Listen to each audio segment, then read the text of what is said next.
Hey guys, welcome to the Tire Series 7. Today I'm reviewing this, which is the Target exclusive DC Multiverse Flashpoint Batman. So really cool, really blessed. I walked into Target Day. I was actually looking for Negative Spider-Man, and I ended up stumbling upon this guy. And he was so cool looking in packaging. And I gotta say, he still looks really cool. You have DC Multiverse Batman. Right now, this is a Target exclusive. There is another version that's coming out next year that's going to be unmasked and have a sword. But I don't think it's going to come with a masked head. And I'm not sure if that version is a Target exclusive or not. I probably won't pick that one up. But we have the Mcfarlane toys up there. We got a nice clear view of Batman in box. On this side we have Batman, and on this side we have Batman from Flashpoint right there. On this back we have some artwork. Now I actually believe, while this is from Flashpoint, I believe that artwork there is actually, from Batman 22 2017, when they ended up bringing this version of Batman back. So yeah, let's open this up. So, like all of the DC Multiverse figures, you get a black base. The bases are kind of generic and kind of small, but to be honest, I really appreciate them, even though I don't always use them. Some of these figures really don't stand that well, so it's always nice to get a base. I always like that. And you also get this really cool trading card, which is the artwork from Batman. What was that? Batman 22? Yeah, Batman 22. And it looks pretty cool. It's got some rain effect on it. Rain effect paint. Rain paint.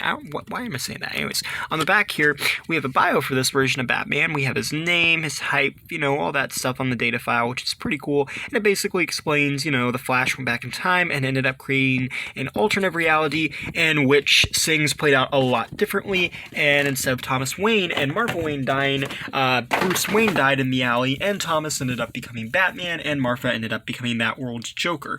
And it would be really cool if they actually make the Martha Wayne Joker, but she didn't really do much in the Flashpoint story, but it would be pretty cool if they made her. And here we have Thomas Wayne Batman out of packaging, and as you can see, he just looks so cool. Like, I love the design that they went with this. I mean, it's definitely the one from the comics, but it just looks so cool. Like, this looks so awesome. I don't know. But yeah, and then looking at the cowl real quickly, he has these red eyes. This is definitely a darker Batman. This is a Batman that does not follow the no-kill rule. He's ready to kill. He's got guns on his holsters there. But you can see he's got this kind of like paint, almost kind of like a beard kind of scruffy thing, and it actually looks pretty good. I actually like that, to be honest. And if I can get it to focus, I don't think it's going to focus because my hand's moving, so I'm going to put him back down here real quick.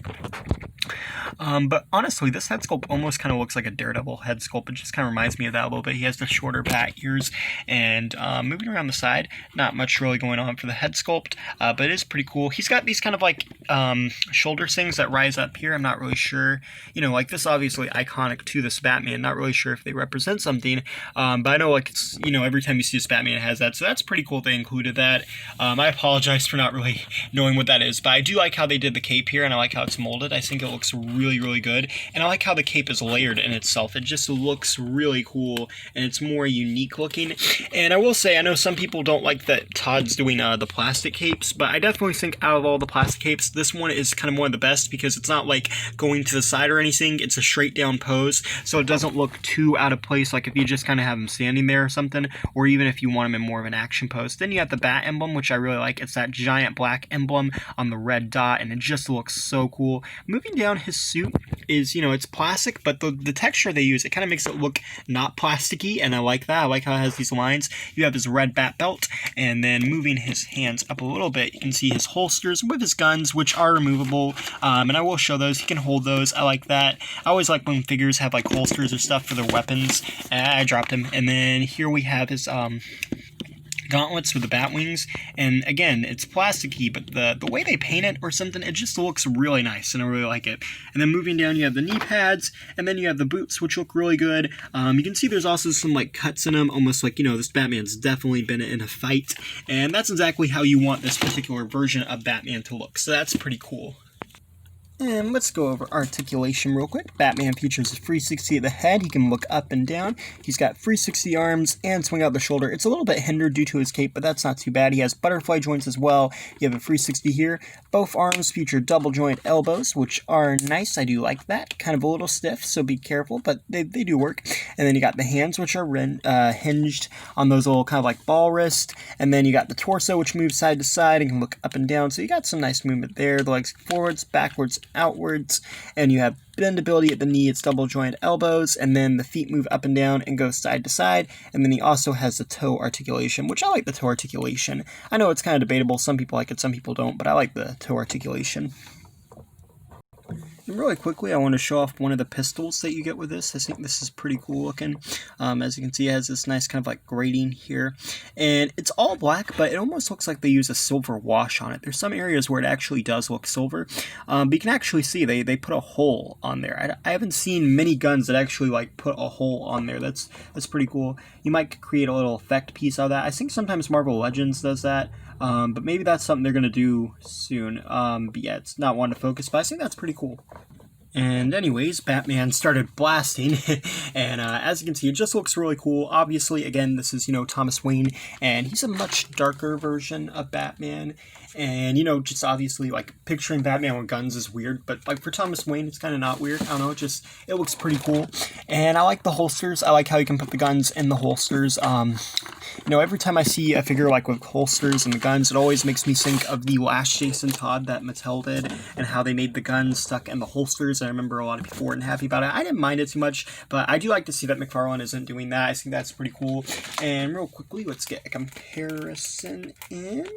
Here is a comparison with the Detective Comics 1000 Batman that came out earlier in the year.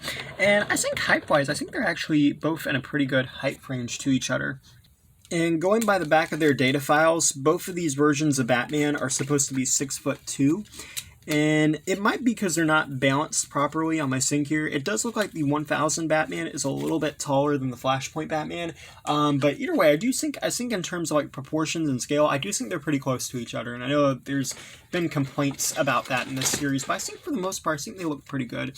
And then lastly, real quick, let's have a comparison with the Arkham Knight Batman. And again, as you can see, I think it's a pretty good range. And I will say the way they're all kind of standing here, they're not 100% like accurately posed. You can kind of see their legs are raised up a little bit, so that can affect kind of their scaling. But for the most part, I think they all do look pretty good together. And I think, their proportions are lining up. And I think that's a good thing. Like, to me, the proportions on this Batman does not look too off to these versions of the characters. And I think that's pretty cool.